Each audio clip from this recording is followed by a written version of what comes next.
Hello, everyone, and welcome to this week's episode of the Pulls Pod. We have a rather confusing situation in front of me today because we have two Dans. We'll call one Dan and one Danny. Danny from the Red Radio and Dan Nicholson as well. Hello, Dan and Dan. How are you today? Not too bad, mate. How are Yeah. you? Not too bad, Danny and Dan. We'll say Dan Yeah, and I'm Danny. all I think good, that's the easiest mate. way to do Another this. good day. Excellent. And you both went very retro with your shirts this evening as well. I see, Danny, you're looking at the early noughties for Yeah. yours there with the DNO. 2000 to 2002, last couple of years of 1908 gold. So, 1908 gold retro, beautiful. And Dan, you've got your last season's kit, haven't you? I have, yeah, the old reproduction of 1998, I believe it was. To be fair, we've had some decent kits over the years. We Looking at have. the home fixtures, because to be fair, I didn't mention this last week because, quite frankly, I forgot to mention it. But our kits for this season came out, and gentlemen, the home kit, I hope we can all agree, absolute stunner. yeah, I think it's beautiful. The only thing that I'm not completely sold on is the badge. The fact that it's a massive circle. Yeah, yeah. The It, actual kit itself is beautiful. Yeah, it reminds you a bit of the when we stuck the badge on a few years ago, and there Yeah, was obviously a lot of feedback about it, wasn't there? yeah, yeah. Got embroidered on after a while, which was a good Yeah. example of the club listening to the fans at that point. But it looks as though we've reverted back. Dan, is it triggering memories of oh 03, oh Oh, 04? it certainly is. What a season that was. It's probably the best season I've ever had as a Pils fan. I still got that shirt actually, 03, 04. It was a horrible material, by the way. But I quite liked it. It was nice. It looked good. Better badge than we have now. I won't tell you my opinion on this badge. I think it's terrible. Well, yeah, but then the away kit, Blackpool Light or Braintree Light, as Ellis said to me last week, with Jermaine Francis signing, it feels like we're trying to make him feel comfortable in the kit this season. A little bit orange, a little bit too orange, or is it a bit of a change from the norms? We have had orange kits in the past. I I'm can only think thinking of one orange kit that we've had. There was that one where do we have like GPS or something on the front of it? Andy Monkhouse era, Dennis Big, Yeah, was it that one? that class. That's the Yeah, only one that's the I one I'm can think thinking. of. I was trying to rack my brain thinking when was the last time we had an orange kit? It probably was that one, so I don't think we've had many since, So Danny. we used to play in yellow traditionally away, didn't we? Yellow or red? Yeah, to be fair, I remember that red one. Do you remember the red one with the white stripe down the side? Yeah. It's similar to the template we've got for this one. That was a decent kit. I thought it was a bit weird that the sponsor went in the stripe. If I remember rightly, it was like Yeah. vertical Was up. it Barter card or something like that? Yeah, something I like thought it was that. like green and in the white bit. It was a bit weird, Yeah. wasn't it? Yeah, it wasn't the worst shirt in the world though. Danny does it feel a bit Blackpool. It does, but I tell you what, in person it looks a lot better. It looks quite nice in person. It's growing on me. Fair enough. If we're banging in the goals and keeping clean sheets in it, I don't think anyone's going to matter what we're Not, wearing at all, are they? not at all. Certainly not. And looking at the last two fixtures, the last two friendlies since our previous episode went live, we had Whitby on Saturday and we had Redcar on Tuesday night. We're recording this on Wednesday night, by the way. So if anything happens in the next couple of days, you know, we do apologise, but we can't read the future as much as we'd like to. So you both went to Whitby, I believe, gentlemen. Am I right? Yep. Yeah. Excellent. So it was one of those, wasn't it? From my perspective, not being there, it certainly looked like one of those where the higher ranked team went over the lower ranked team, a little bit uneventful, but in the end, they got the job done. And as much as the result doesn't matter, it's always a welcome sight to see two goals and a clean sheet. I thought we were absolutely dreadful first half. Yeah, well, I know it's only pre-season, but I don't care. Um, they absolutely ran us ragged, and it was slightly embarrassing, to be honest. The referee and the line gave us some very, very dodgy decisions as well. Um, but I we'll thought we take were, that. Can that carry on into the league season, please? well, there was one where it was quite blatantly a penalty, and he said he dived. Jason Kennedy was going mental. Um, Well, there's a blast from the past if that's the same Jason Kennedy Yeah, it was I'm Jason thinking of. Kennedy. Yeah, Yeah. loads of ex-police there actually at Whitby. It was like watching Paul's B team. It was quite a Yeah, quite a trip did and we have Gary nostalgia. Liddle? Did we have Gary Liddle like going from Yeah, bench to bench? So he works for both clubs at the minute. Just shouting instructions to the Whitby side and then just going over and introducing himself to Simon Grayson. But yeah, I thought we were really poor first half. I wasn't impressed. I thought some of the trialists were quite poor first half, but we seemed to pick it up second half. I don't want to put the kiss of death on him because the last time I said this player looks really good in pre-season, it turned out to be Regan Tumulty. Oh Um, God. but I thought Bennett right back was tremendous. He absolutely ran them ragged second half. He was all over delivering balls in and taking people on, which I thought was really positive. So the one thing that I do like is a fullback getting the ball and just running at somebody. So I think it's a really positive thing to do. It gets us up the pitch, gets some crosses in the box, and I mean we don't really have any height in there. I wouldn't really call Danny Johnson a target man per se. But anything in and around the box, somebody's going to get a sniff in there, and I just like the positivity of it. But yeah, not impressed with the first half, but second half, I thought this is significantly better. Well, certainly, we said before we started recording tonight, one area in the team that we haven't really struggled with recruitment with in the last sort of 10 years or so, I would say, is that right back, that right wing back area with the likes of Peter Kioso, Macaulay Southern Hills, you had Jamie Sterry, Dan Dodds, Louis Stevenson coming through the academy. We'll ignore Regan Tumblety for the purposes of that conversation. But Danny, you mentioned Jay Ben to me as well over X, and he's proven certainly a standout. It felt like a coup at the time when we signed him from Lincoln, but he's certainly proven himself to be a standout signing so far. Yeah, as Dan said, he was brilliant against Whitby and even against Redcar. I'm sure we'll get on the Redcar game in a little bit. But his assist for the first goal ran about 40 yards, it must have been 30, 40 yards. Nice little ball inside to Danny Johnson, then a great finish. It is just a case of getting the ball, driving, getting us up the pitch. And I think he'll be a big part of us going forward this season. What we mentioned on the podcast last week when Ellis ran through his scout report on Jabin, that he does tend to drive forward and he gets to the byline to cross rather than crossing from deep or waiting for an overlap, as we've seen in recent seasons with the likes of David Ferguson on the left, for example. He does tend to wait and deliver from deep. And it is a change of pace, isn't it, Danny, to see someone driving to the byline and driving it in from that angle. It provides better opportunities to score. Yeah, it does, and it also when you're one on one with somebody who's driving at you, rather than a David Ferguson who'll wait for a 1-2 or something like that, it'll scare a fullback if they're getting driven at, and then if there is an option there, even better.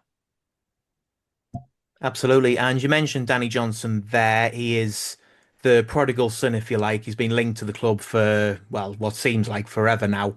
And he has finally returned. And he did get his opening goal on Tuesday at Redcar. Danny, you were there to see. What was your overall thoughts on him as, let's say, the poacher in the box?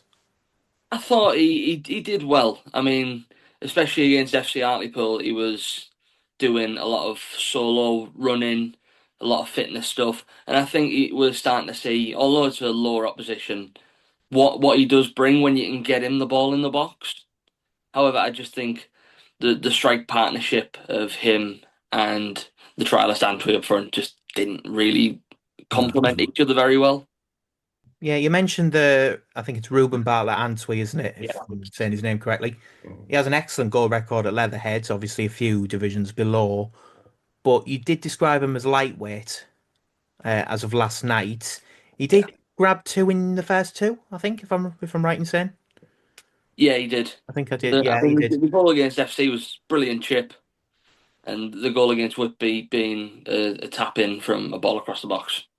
Yeah, could you potentially see if he's looking for potentially a squad contract, like a squad player? Could you potentially see that role for him if he can get that role? Yeah, I don't see why not. I mean, he's young, he's got a good goal record, albeit at a lower league. And the way I was describing it, you mentioned Ellis, I was talking to him a little bit about it. It feels a very Gateshead signing, taking a punt on Right. someone who's from a lower league, great goal record, and hopefully turns out to be some sort of gem. And potentially someone like Jamie Vardy who moved through non-league and moved on to bigger and better things. And if we can get 1 million for him, as Fleetwood did in the olden days when they sold him to Leicester, all the better.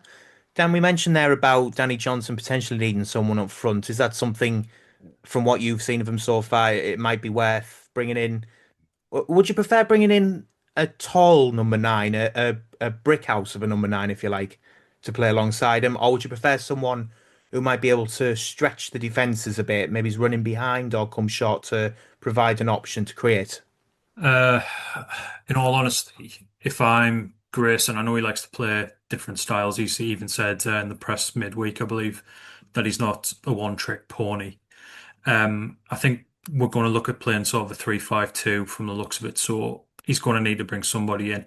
I would prefer to bring somebody in who's a bit stronger, who can hold the ball up for him, because the last thing I want is Danny Johnson coming short. To be quite honest, I want him in and around the box, poaching, picking up scraps and scoring tap-ins. Maybe there is something to be said for us playing one up front with Johnson by himself up there, with the kind of the Newcastle policy of we've got Callum Wilson on the bench. Do you know what I mean? That kind of player who can come on, give us something a bit different. Um, I mean, I would like a tall, fast one, but how many Ibrahimovics are out there, especially at this level? No, that's a fair point. I Lads, mean, with Callum Wilson, the point you make about Callum Wilson, obviously he's just been released. So if he's still looking for a club, I mean, only down the road. well, exactly. Yeah, I mean, he's a bit injury prone, so he'd fit in well with our sort of. We usually have one or two players a year, don't we? So he can join Brad Walker in the physio's room if that's the case. But it's a good point. I mean, you can rotate strikers, you can play them in a two. I mean, how many clubs at this level play front two? Is there any that really spring to mind? Not really, not immediately. Generally, people. This is what annoys me about this level, right? So you see Pep Guardiola playing tippy-tappy football and will pass it out from the back, and then you see teams at this level doing it. You're not good enough, mate. Don't do No, it. absolutely not. You're just going to get caught. So I don't see why people. I think the best formation to play in this division is literally 4-4-2, Nice and and just pass it around. Go basics. along when you need to. Yeah, absolutely. There's no need for teams in this division, and I especially don't like it when we do it, where we get a goal kick, right? We draw both centre halves on the edge of the 6 yard box. It goes left, it goes back to the keeper, it goes right, it goes back to the keeper, and then you go long. Cut out the middleman. What's the point? There's no point. You might as well just go along. You're just passing it about for no apparent reason whatsoever, to be quite honest, because you're not sucking anybody in because nobody's falling for it. Yeah. So I'm all for. I mean, some people might call us a bit of a dinosaur, but it's worked for us in the past. And to be honest, this level's worse than the level we've been playing at for the last 25 years. So why not just go back to basics? You know what? Get your touches in, get the ball wide, go along when you have to, see what happens. Why not? Yeah, I think the only hesitation that I would have with 4-4-2, not in general, because I think as a formation, there's no reason why we can't play it. But I think we've always struggled in the past when we played 4-4-2, certainly in our sort of 10 years or so, where the two men in midfield haven't been athletic enough or they haven't been good enough in the tackle to prevent overloads coming forward. So when the Hmm. team turns it over, the opposition, whoever that might be, and they come forward, they're outnumbered in midfield. You've got a number of players running at them and they can't cover them all, and then we're exposed at the back. And if we have the right players in there, potentially the likes of Sharon and Miley as a two, perhaps, because you're a tackler and a more of a creative player of free roam, if you like, it could work. But we'd need the right wingers as well because you need the threat coming from the flanks. I think he's probably inclined, Danny, would you say, to go with the back three? Because that seems to be what he's favouring in pre-season. Even if he is going to be flexible further down the line, it looks as though that's his preferred formation. Yeah, it does. And I mean, the centre halves that were brought in, I really like the sort of mould of centre half we brought in McNally and, of course, Cameron John, Max Coogan, the two new signings alongside Tom Parks. Of course, John can play on the left hand side, but I just feel like it suits a three because they're all relatively athletic. A lot of them big, strong, quick, perfect for defending at this level. Yeah, I mean, you need that mix of combative defenders, and I mean, I get what you're saying about not messing around at the back. I was going to say something else there, but we're trying not to use explicit language. But you need that mix of players who are comfortable with it at the feet. You need the mix of the tackling, the combative, the athletic. And if you can get that mix in the back five, if the signings come off the way that we expect them to, then hopefully that'll mix together quite well. One position that we haven't really seen any headway in is in the goalkeeper position, which Danny, you'll have had a front row seat last night to a goalkeeper who we did have on our books recently and isn't anymore. It sounded like he put in a very good performance. It sounded like our trialist keeper wasn't as assured, shall we say, even if he was a trialist keeper. But is it something that you potentially look at improving down the line, not just as a squad player, but would you potentially want to see a new number one come in? I would like to see the trialist keeper we've been persevering with come in, but I would also like to see us bring in a proper number one in that, someone with more experience of playing games, and then you have someone a little bit younger who can learn from Adam Smith and hopefully a new number one on top of that. And I think the other position that still isn't really fully sorted is left wing back. Yeah, I mean, I know Cameron John can play there, but you've been desperate for Reece Devine to sign, haven't you? I would absolutely when I've saw McNally, when I've watched bits of Kidderminster and stuff like that, he's always stood out as a really good young developing attacking threat. Basically, the same style as J Ben on the other side. Somebody will get forward, will get balls into the box, or cause just a little bit of bother. Yeah, unfortunately, he is contracted to Kidderminster until Yes. next summer, so a transfer fee would have to be paid, and we know what our history in that department is like. I wouldn't rule it out, but depends, I suppose, perhaps on the tribunal fee for Joe Gray, which we'll come on to now as well. He's left the club after over 100 appearances since he broke through from the academy. Dan, is it a huge miss? Because he has provided a lot of service to the club and he is very much a hard worker on the pitch. He does tend to stretch defences when he gets the opportunity. But is it a case of it's the right time to go, perhaps? He is a very divisive player, I would say. I think he splits the fan base. I think it's split into people who like him and people who don't understand what he's doing and what his role is. I don't think that he's ever sort of cemented what his actual position is here. I mean, he's played up front, he's played right wing, he's played left wing, he's played left side of attacking midfielder, right side attacking midfielder. He's never really had that run of games in a set position where he's been able to just go out there and bang goals in. I thought last season he was really good. I think the season before he scored 12 or something, didn't he? He did really well. He was Um, decent. Yeah, I think the partnership with Manny D, particularly yeah. when Kevin Phillips was here, it, Mhm. it sort of it provided him with a bit of a spark. And unfortunately for him, Kevin Phillips was moved on unceremoniously. I think a lot would agree. Mhm. He never really discovered that again under Darren Sarll and the uncertainty that's resulted from this season, and he's never really got that back. Well, my viewpoint, and it's always been the same on youth team players, any youth team player, Joe Gray included, is I love seeing young local kids coming through, seeing them doing well, and eventually it's the nature of the beast and the level that we're at. They're going to move on at some point if they're good enough. The only thing I'll say is it a bit of a sideways step in terms of division? Yes, but York are looking to go up this season. I would have liked to have seen him sign for like maybe Huddersfield or someone in League One and then go out on loan. I think that might have been a good career step for him because I don't quite see how he fits in at York, and is he just going to sit on the bench because just going to More than stack a likely. bit on you? So I mean, it depends what offers were on the table for him. Which you don't know. York might have been his only option. You don't know, do you? We're not privy to these kinds of things. But if I'm him, I probably would have gone to a club higher up the pyramid and then gone out on loan where I was going to play games rather than staying in the same division for a team who were slightly better than us, to say the least. I was going to And say, to say the least. I yeah, think you're giving us a uh, bit, a lot of credit there that we haven't yet earned. yeah, We may I'll well earn that credit, but I think at the give me moment, some rope. yeah, okay, a little bit of Yeah, rope. a bit of positivity. Um, but yeah, just to a team who are one of the better ones in the division, and see why he's gone there. He wants to play for a team who's looking to get promotion and all this, that, and the other. But If I'm him, maybe I would have gone somewhere else.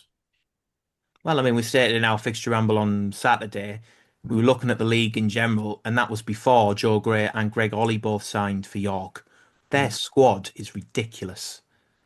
It's absolutely ridiculous. They could probably at this point, if they have 3 games in a week, they could play 3 different 11s in all 3 games. Like that's how deep their squad is at the minute, and still have a very good chance of winning all 3.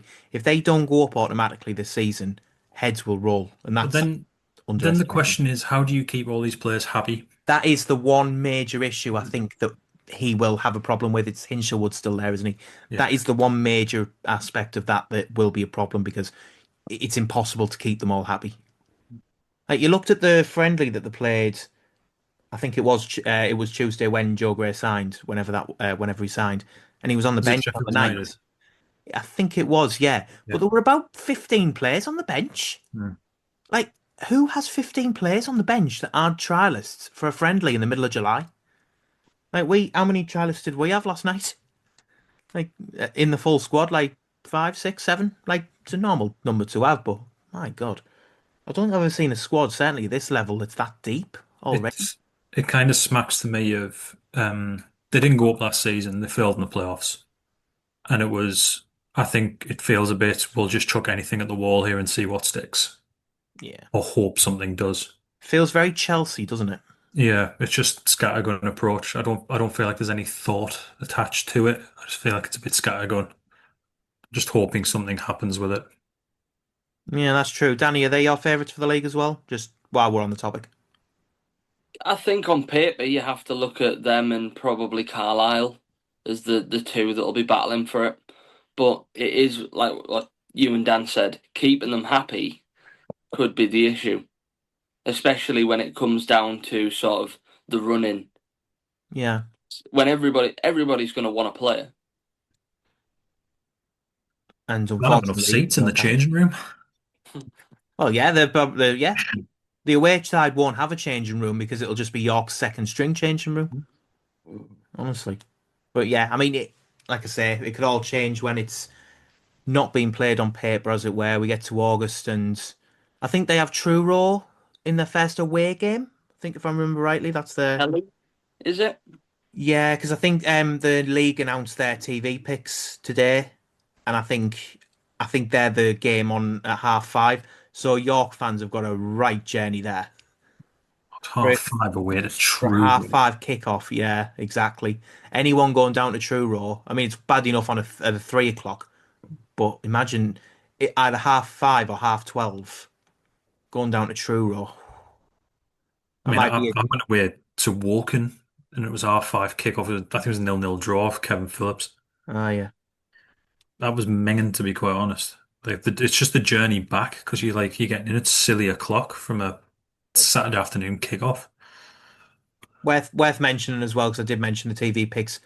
We're not on, obviously, but we're not on. Fuck. It's all. I didn't need to tell you that because I think everyone's just assumed that's the case, but we're not on. I I think to blame be Adam fair, Virgo. yeah. Oh, well, but I think the opening weekend I think is available all fixtures if I remember rightly from reading the press release. But after that, there's the enhanced games in inverted commas that they have on at 5:30 every week, and then they've moved 3 further ones, one each week, to 12:30 for like a sort of global, scale type thing. Obviously, with none of those fixtures. Brackley v Scunthorpe's an interesting one. I think that one's one of them, if I remember rightly. I think Carlisle have got a 5:30 game at Wealdstone as well on the topic of long journeys. So good luck with that one. I mean, they'll have a time in this division with some of those long southern journeys. But dragging it back round to the previous topic of the youth coming through, Danny, you mentioned to me about Campbell Darcy and his Yeah. start to pre-season. You've been impressed by him so far. Yeah, I think he's done really well. Not just him, but also in the very few minutes Keane Foreman's had. I think Keane Foreman's been brilliant. And it is good to see sort of these youth talents coming through. And I mean, I was told a stat a few days ago that Keane Foreman is the first academy prospect to make his debut for Pools who's born in Hartlepool since Boydie. If he lives up to that, path that's been set for him, I think he'll do all right. Yeah. Certainly for however long Boyd he was until, where did he go? Was it Leighton Orient? Luton. Yeah. He Luton, went to Luton and then Leyton Orient. yeah. And then returned, and he wasn't quite the same player when he came back as, to be fair, a lot of players aren't second time round. Hopefully that doesn't happen with Brad Walker. But yeah, as you say, if he follows that path, he'll do very well for himself. And we've spoken already about potentially bringing in a new striker, and we will have to do that. It's almost certain because we can't just go with a main striker and a youth striker. But it would be good, Dan, to see him get some more minutes on the pitch. I think, did he make his debut in the trophy? Tamworth. Yeah, Tamworth. Sam within the trophy. He was only on. He wasn't on very long, but he came on, and it'd be nice to see him get a bit more experience in the league. And you never know, he could be the next Joe Gray, where he makes however many appearances that is over the next 5 years or so. No, it's like I said, love to see young players coming through. I don't believe in an age thing either. I think if you're good enough, you're old enough. So it's one of those. I just like to see young youth players from the local area coming through. I think it's great. It's great for the team. It's great for the community. And eventually, when you move them on for big money in inverted commas, um, it's good for the football club in general as well. And then you just bring on the next one. It's great to have that factory of youth players coming through. We've always had a really good youth setup, and we always seem to have a couple of gems coming through like every year or year and every year, every 2 years. And I just like to say it's great. It's a really positive thing for the club. Absolutely. And I mean, hopefully that does continue. As you say, conveyor belt of talent is always good from multiple perspectives. You look at the likes of Crew, for example, who have had that famed academy for many years now, and they utilise that very well in their first team. Is there an argument? Which way would you stand on the argument where would it be better to loan them out to get like proper experience, even if it is in the division below or the division below that? Or would you prefer them to stay in and around the first team and get minutes under their belt? I'm not saying like 5 minutes in the season, but like say if they played a part and say 10 games out of the 46, maybe. Like, is that something you prefer over them going out on loan all season? I would prefer them to go out on loan. I don't see any reason why a 17-year-old coming through can't go on loan to any Northern League side and just experience men's football. I think some of them thrive by just being dropped in it and just like 17-year-old, you play with blokes now. You're not going to get anything off these guys. They're going to pinch you, they're going to elbow you, they're going to pull you back, they're going to do absolutely everything to you to try and stop you. Some of them thrive under that pressure, but some of them need a limited exposure to it. And I think that I think I said it maybe on was it the second of last episode that we did last season. Go out and get some games under your belt. Go and play men's football, and then when you come back, you'll be a better player for it. You'll either thrive under it or you won't, and you'll find out who you are and where you're going to go in this game. So I'd always encourage people if you get the opportunity to go out on loan, if you're not getting it in the first team, go out and loan. There's nothing wrong with it. There's nothing wrong with going and playing men's football. You're still going to be in and around the first team because you're going to be training day to day with us anyway. So there's no problem with it. You might even get an opportunity from if you go out on 6 month loan to a Northern League side and you bang 20 goals in 15 games, you're going to get recalled and you're going to be on the bench on Saturday. Yeah, Just go and do it's it. a very fair point. Yeah, if you Take if a you're take showing a the gamble on form, yourself. Absolutely take a risk. You're not going to get anywhere in modern football by not taking a risk. Take a risk and bet on yourself. See what happens. absolutely. And we spoke last week, and we probably spoke about this at the end of last season, as you say, about Ray's Cleary. The long departed Prime Ray's example. Cleary, unfortunately. Hopefully, he does well at Barnsley, and if not, we'll have him back. But we were speaking, I think, last week about the character of loans, the characters that you'd like to bring in, the character that you need to research in the hope that they'll make an impact. Reyes Cleary was certainly one of those who had something to prove at the club and then returned to West Brom. Unfortunately, it didn't work out from there, but he's done well for himself and he's got the move to Barnsley and, he may well do there. May well do well there, I should say. And Danny, it feels like that can work both ways for Pulls in terms of getting people in and potentially loaning players out. Because if they have something to prove, say, take for example Campbell Darcy, as we've been speaking about, or Keane Foreman, if they go out and produce good performances, say in the league below, just out of, just a random league, in the National League North, let's say, you know. Actually, I've got a good scenario for you, Danny. If the choice came, because I know you like Reece Devine, we've already Yeah. spoken about once, if we get Reece Devine and send, say, Campbell Darcy or Keane Forman or something the other way with the guarantee that he's going to get the game time that we'd like, that's a no-brainer, isn't it? That's something like relationships between clubs, potentially, something we can foster in the future. Yeah, I think relationships between clubs, especially our local clubs, both looking upwards and downwards, is something that we've needed to build. I think, especially looking at the likes of your boroughs, Newcastle, Sunderland's, all of those within the northeast. And I just think get game time. It's a no-brainer for the club if they're not going to utilise a player to send them out on loan. I mean, Campbell Darcy now, whatever age he is, he's played a few games for the first team. It needs to be a year for him to really crack on, get a good amount of games under his belt on loan at a relatively decent level as well. And going back to the academy, Josh Donaldson, who was on trial against Redcar last night, before he went to Newcastle, he was part of our academy before it shut down for a little bit. So he's basically Danny Johnson, but he's come back to us a little bit earlier in his career. Yeah, yeah. Yeah, we'll take that. I mean, Nothing wrong with that. on the topic of Donaldson, did he look okay? Look bright. He didn't cause a massive amount of threat to Masfari, but I mean, it's the first game he's played with the side, and I think he did really, really well in a short space of time. Yeah, I mean, I've just looked up Campbell Darcy on Google, 19 still.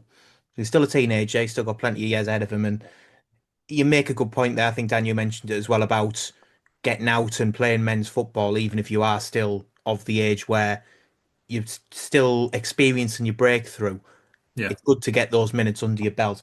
Just a Well, point as well, when you type his name into Google, his full name comes up as Campbell William Philip Darcy, which absolutely sounds like a Jane Austen character, doesn't it? Sounds like Mr. Darcy's long he lost brother does, or doesn't he? something, yeah. But Um, great name to be fair to him. Yeah, it's certainly one of those. If he can break into the first team, go for it. But yeah, it'd be good to see him get out on loan there. One player we haven't mentioned yet in terms of the trialists as well, because you mentioned I think Borough there, and I think he was a Borough before he was released, and I can't pronounce his name still. And Certainly, Krum yeah, Nkrumah. and Kruma. Nkrumah. Yeah, I couldn't spell it before, could I either? So I'm butchering it twice. But again, he certainly looked bright yesterday from what I've been hearing, Danny. He was brilliant. Second half, I mean, if it wasn't for a ridiculous save, he'd have scored a brilliant curled effort from outside the box. On top of that, he was driving forward whenever he got the ball. And I mean, I think he's only what 21-year old or something along that line. I'm sure you'll let me know. But he's still young anyways, coming out of the academy. There's massive upside there. I mean, Borough paid a fee for him. So that tells you that there's definitely a really good player in there. And he definitely had his best game so far this pre-season in a Pool shirt last night against Redcar. Brilliant. Yeah, he's currently 21. He'll be 22 come November. Funnily enough, the 5th of November, so it's easy to remember if you remember the rhyme.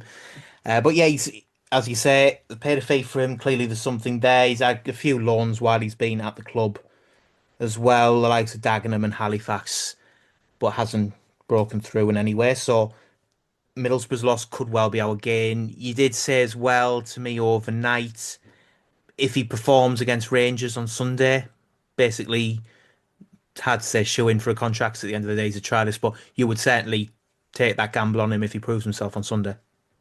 Yeah, I think as long as the finances work out for the club and it's not going to break the bank, I think if nothing else, he would be a brilliant squad option because of just his athleticism and what he can do when he does get towards the byline or cut it back and play a good ball in. And he's got a shot on him as well. I mean, it was a good goal that he scored in the second half. It was a good strike that went through quite a few players and through the keeper. Good stuff, and it would certainly bulk out our options in the attack as well. Because we seem to have recruited quite strongly in the defensive side of things. Obviously, we still need that goalkeeper, we still need the left-sided defender. But on the whole, we've recruited quite a lot defensively. We haven't really done too much in attack other than Danny Johnson and Jermaine Francis to an extent as well. And he could well be a good part of the puzzle to build in until we get that second or third striker as it happens. And I did have something in mind, and I've completely forgotten what I was going to say. That is what happens when I ramble on and don't. While you remember that, it was something to notice as well that whenever he's come on, it feels like it's been a more of a switch with him playing out on the wing with a fullback behind him. Yeah, Especially yesterday Testimonial shit. when he came on, he had Steve-O behind him, and I think that really helped as well because able to develop a connection on that side, and yeah, a pair of them were just really good. yeah. I mean, I've always thought that that fullback or wing back, the fullback and winger connection, seen it a lot with other clubs up and down the country. But if you can get that connection right, it provides such a threat going down the right hand side, the left hand side. I remember what I was going to say now. The PFA free agents list. There's a Yes. lot of It's a nice list, PFA. that, isn't it? It's a very nice list, isn't it? It's a nice list. I forgot that they did that. I remember seeing it last August and completely forgot about it until this week and thought, oh, there's a list. But there's quite a lot of players on there from varying degrees. Familiar name on there in Olamola, if we all remember Olamola, he's on there from 2022, if I remember rightly. And Yeah. then I think he went to Bromley, didn't he? But a couple of players on there that are pretty recognisable as well. You've got Ben Williams, who I believe was on trial with us Mhm. earlier on in the month. So clearly we haven't seen enough in him to sign him up. Same as Jay Kane. Jay Yeah, I Kane is saw he another was on the one. list the other day. Yep. I don't think Josh Harrop is on there because he was heavily rumoured at one point to be training with us, but I don't think he's on there yet. My goalkeeping choices on there. Yeah, you're going to say Paul Farman, aren't you? I'm going to say Paul I was Farman. going to bring that up earlier on and then thought better of it, but now that I've brought up the PFA, I know he's on there, and I'd be surprised if clubs higher than us aren't looking at him Well, personally, because I do think he'd do a good job sort of for your League Two sides, or obviously top end National League as well. I think if we were to get him, I think it'd be similar to Ben, where like we've pulled something off. Hmm. Same with McNally as well, because Carlisle were rumoured to be in for him for quite a long time, and we've got in ahead of them. And I think it's that sort of signing. I'm not saying we're going to win the league with these signings, but it's that sort of signing that provides such a positive going into the season because they're players who have something of a pedigree at higher levels and they've dropped down to play for us. And that's always a good sign because, the players that have done that in the past, you look at what Wrexham did bringing in players from leagues above. You look at what Stockport, for example, did bringing in players from leagues above. It can only be a good thing going forward. And hopefully, Paul Farman does sign and he will be the number one that we were speaking about. Yeah, absolutely. He's played, God, he was at Lincoln for years, wasn't he? Like years and years. And he's been around the block a little bit, but he always seems to play really well. And every time I've seen him play against us, he always has an absolute barn burner as well. So I don't really see his age as an issue. I know he's getting on a little bit, but goalkeepers mature at a much later age than anybody else. I'd like to see him come in. I think he would certainly shore up the defense, and he would probably instill quite a lot of confidence through the back line as well, knowing you had a very good shot stopper behind you, and he's got a decent shift on him as well. He can get us up the pitch with that shift. So I'd go out and just sign him. I really would. I wouldn't bring him in on trial or anything. I'd just sign him. Yeah, at Paul Farman, 35 years old. So he's not over the hill, if you like. He's not in his 40s yet. Nowhere And near. as you've already mentioned, goalkeepers do mature with age. You see the likes of, off the top of my head, I mean, Allison, for example, just go for a Premier League keeper. He's in his, I think it's 32, 33 or something like that now. Still That was regarded as one of so. the, yeah, still regarded as one of the best in the world. Yeah. You've got plenty of Buffon. keepers. Yeah. Buffon was Oh, well, forever. God, his Buffon fault. was into his 40s, I think, Yeah, wasn't he? Yeah, at Yeah. one point. I mean, obviously these are top class examples we're thinking of, yeah. but the point is that keepers don't get affected by age as much as other players do. Partly because they don't have to run as much, so they don't have to rely on the speeds and etc. etc. As long as the reactions are still there, as long as the knowledge of the game is still there, they still know when to move, etc. there's no reason why we can't take that chance. And obviously, we've already mentioned he's got the experience higher up, which Bit of a left field one as well. Who I oh, wouldn't mind if Farman wouldn't come as Sean McDonald.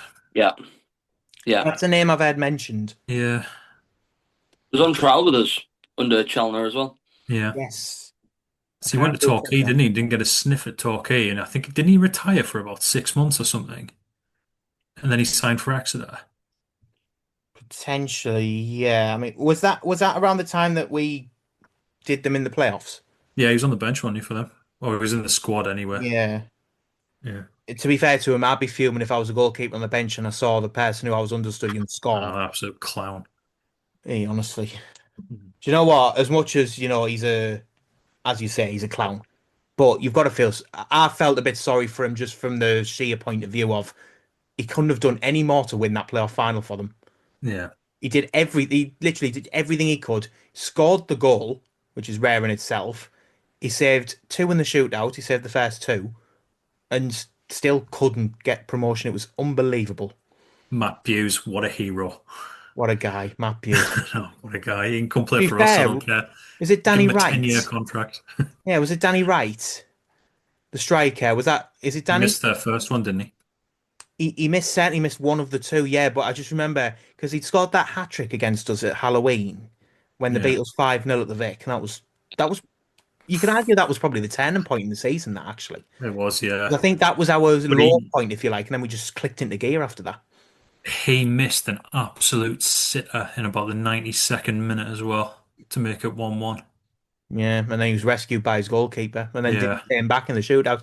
That his was the one. Was he the one who slipped, or was he the one who hit the bar, or both?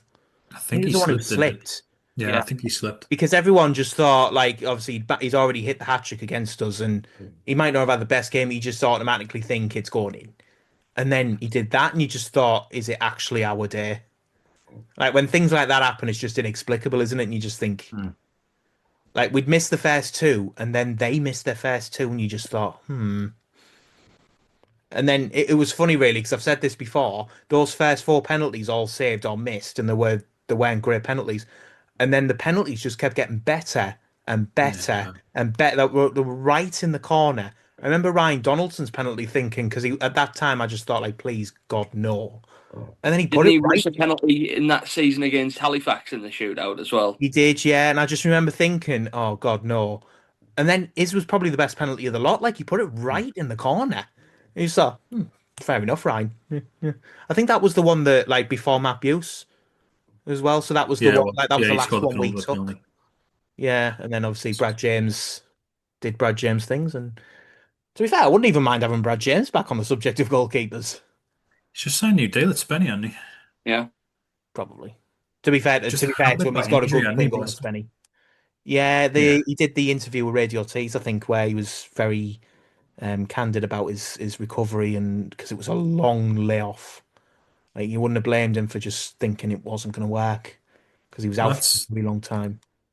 that's another example though of like a young player who's bet on himself. Yeah, He's very true. just he's gone out on loan, gone to us, done something great. Yeah, he's got injuries, but then he's you know what, I'll go and sign for Spennymoor and Yeah, I'll back myself again. And he's proved it with them as well. good So I setup. think he's played some Yeah. He's got a very yeah. good base to work from up there. Yeah, exactly. So just like I say, it's just like hankering back to the youth team players. Just bet on yourself, take a gamble, see what happens. You never know. Aye, absolutely. And our next fixture, we'll move on to the fixture on Sunday, which is a 3 o'clock kickoff. It is Sunday, not Saturday for anyone planning on going. It is Rangers XI, or the Rangers 11. I think everyone got really excited when it was announced, didn't they? And then they realised it was Rangers Academy. Because then, Yeah. dampens it down a bit. But, still, it's a different one, isn't it? Because, it's the usual Middlesbrough, Newcastle, Sunderland. And this time we've got Rangers. So something a bit different, I suppose. And as Some we've split mentioned loyalties, I already, think, in our crowd. there is a bit, yeah. I think there are quite a few Pools fans who were very much following Who follow Rangers. Rangers. Yeah, absolutely. I think I'm one of them. Yeah, well, Adam's another one. He was on last week. I know he likes a bit of Ibrox, if you like. But yeah, I mean, it's all about fitness at this point. We've spoken about the results, and it's always nice to win games, etc. But at the end of the day, Danny, it is all about results, isn't it? Oh God. Okay, I'll try that again. It's all about the fitness, isn't it, Danny? We've been quite lucky in a way this pre-season with the way the conditions have worked out. We had a beautiful day against Whitby where it was really, really nice, perfect conditions for football, and then obviously yesterday against Redcar, it was probably more like what you can expect at the Vic over the course of the season. Particularly So on if Tuesday nothing night else, as well. yeah, I mean we've seen some brutal Tuesday night weather. So I think it's helped in many ways pre-season, and again, it's minutes and legs. Haven't conceded yet either, which is also positive. Certainly promising. I mean, Dan, the go-to rain, shall we say, that I remember is the Sheffield Wednesday game. Friday I'm night, still wet off that much. monsoon. Yeah, Aye, but more absolutely recently, wringing wet. yeah, to be fair, more recently, I don't know if you can remember, there was a game against Newport in August. It was, I think, 2016 or something like that, 2015, and Scotty Fennick scored the winner, and that was honking as well. Yes, I also remember. I think it was 2021, first season we were back in the Football League. We played, I think it was Everton under 23s or something Oh, under no, no, no, Johnston's don't say paint 6 trophy. nil. Don't say 6 nil. I don't want to be No, reminded. no, it wasn't that. It That wasn't was the that season one. before we won, I think. Yeah, I think it was the one we won, Do you know what? It and says a lot it about how bad that absolutely 6 nil tanked was. down. It says a lot about how bad that 6 nil was. I can't even remember us like getting a positive result the season before because that bad Yeah, result was I'm just pretty wiped it sure. out of my memory. Do you know what? Hang fire. I'll tell you what the score was. It was. We beat them 1-0. It's funny that We because beat that, them 1-0 and it absolutely tanked down. yeah. Well, again, if you're gonna win, if you win the game, who cares what the weather did? But I just remember that 6 nil. I mean, obviously, I was in the ticket office working, etc. So I went. I went just to watch because you might as well while you're there. And I'd come back from Manchester a few months before, and there was like a message in the group chat, like the messenger group chat, saying like, because someone on the course works for the Liverpool Echo, who covers Liverpool, Everton, etc. And he was saying like, look at the under 23s, like, and tagging me in it because he knows I'm from Hartlepool. Like, look at what they're doing. I just sent him a picture of the pitch saying, yeah, you're telling me what this is like. He said, you're not actually there, are you? It was like, unfortunately, yeah. And I don't even know if anyone from that under 23s team have actually done anything since. But it was just embarrassing. It was Don't think I grim. could name a player. From the Everton team. Well, no, but unfortunately, I can name plenty of Scottish Yeah. players from our side. Do you know what? That was the worst thing about it as well. That was our first team, though. Like, it wasn't even, I don't think it was even our reserves, was it? I think at least half the team were first team. Yeah, it was a pretty strong side from what I remember. Well, I use the word strong in the Yeah, loosest strong. sense of the I was word. going to say, yeah. Yeah. Already meant, it feels a bit unfair to keep mentioning Regan Tumulty. I don't even know if he plays in that game, but the likes of him, Patterson on the Do you know left. what? I think there was a player in Regan Tummetley, but I think he was played out of position. I think I think he would have been a great central midfielder. Hmm? Potentially. I mean, he was. To be fair to Tumulty, I mean, we do say a lot about him negatively. You can't deny like he put the effort in. He did try. He looked really good His energy down pre-season. the side. Yeah, I mean his energy down the right hand side. He was always there and he was always running and he did put the effort in. And we've always said before, haven't we? You might not have the ability, but if you put the effort in, you can't really, you can't be blamed for Not that. falling. No. And one of the best skill moves of all time, I think it's fair to say, against Crew. That little flick off the back. Was that the It was Valentine's good. I Day? love that. Was that Valentine's Day when Jamie Esterry got sent off within 10 minutes? Or was that a different game? I remember that Valentine's Day game because that was the one where Sterry obviously got sent off and we were all behind it. Like we were all behind the player who got fouled. So we saw nothing of it. And when he pulled out the red card, the entire crowd went mental.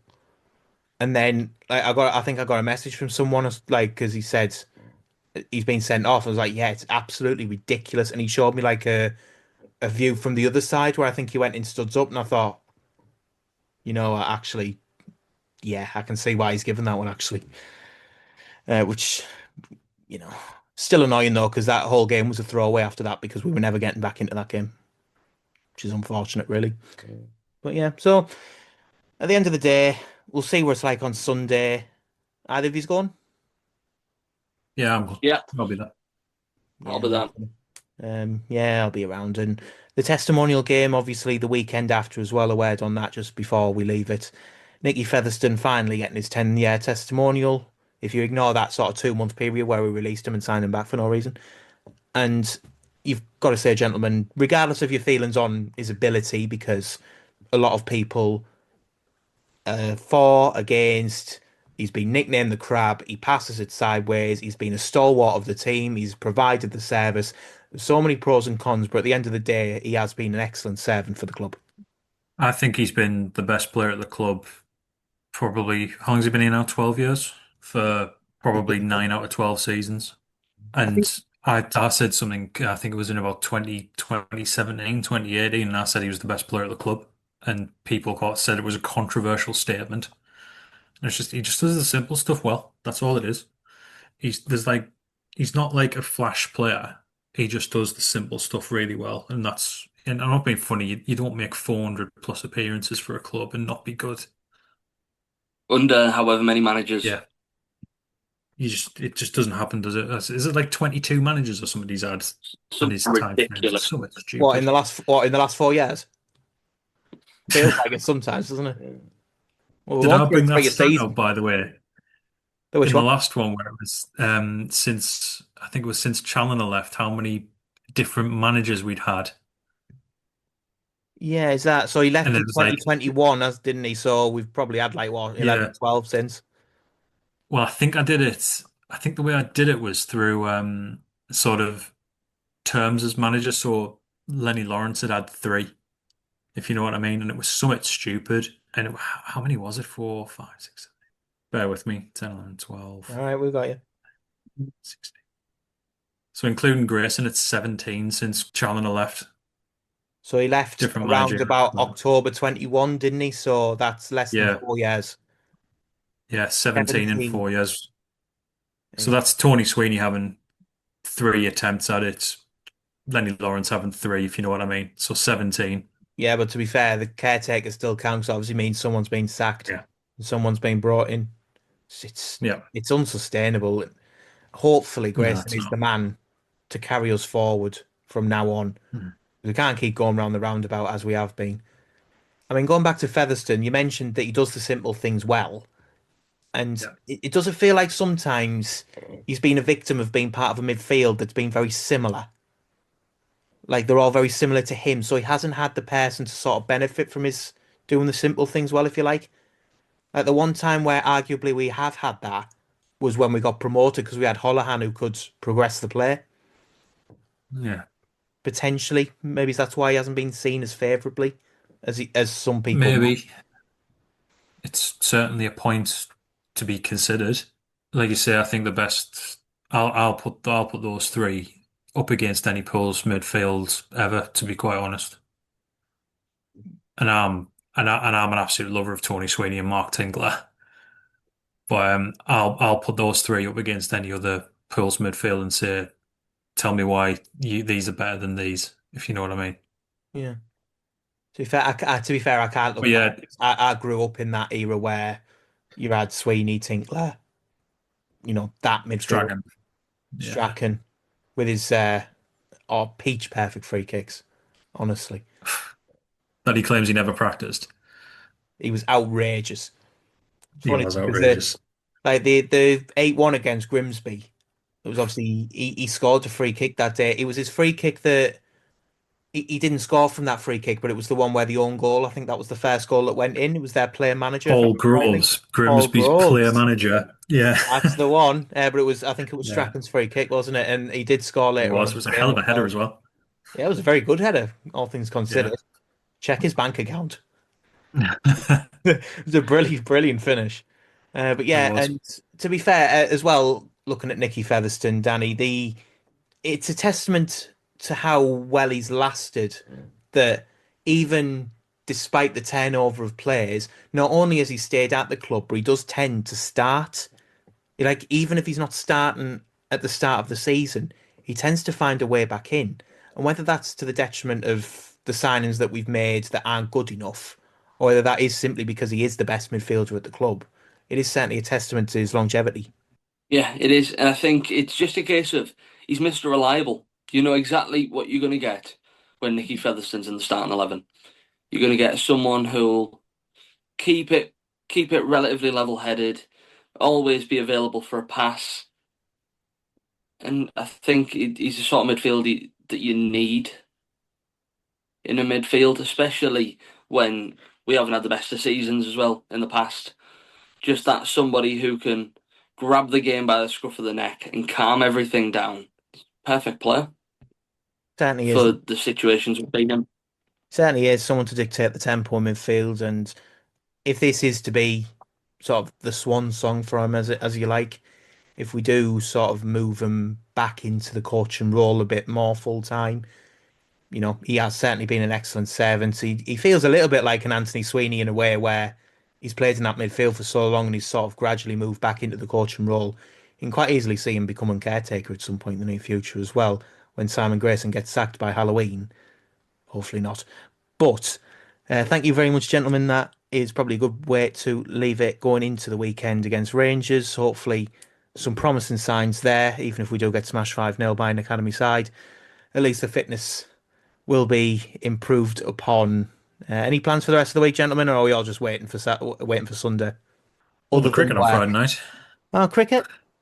Fair Yeah, enough. we watched Durham on Friday night. Oh, fair play. I'm off to Durham next Tuesday for the England Women's ODI. Yeah. Um, Is it against India?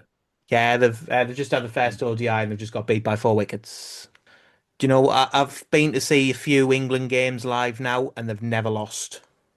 They've won every one. It's only, I think, four at the current count, so it's not loads, but we've won every one so far. I'm worried about next week because I think the Indian women's team, I've seen them in T20s over the last month or so. They look like a very good side. And then it's England South Africa at Headingley in September for an ODI men's team. That should be a laugh. Danny, anything for yourself other than work? Just look forward to Sunday, just work. Fair enough. And yeah, hopefully we get the fitness up, and then we shall look forward to the testimonial next week for Nicky Featherstone, an undoubted legend of the club. Thank you very much, gentlemen, and hopefully a good week for you, that.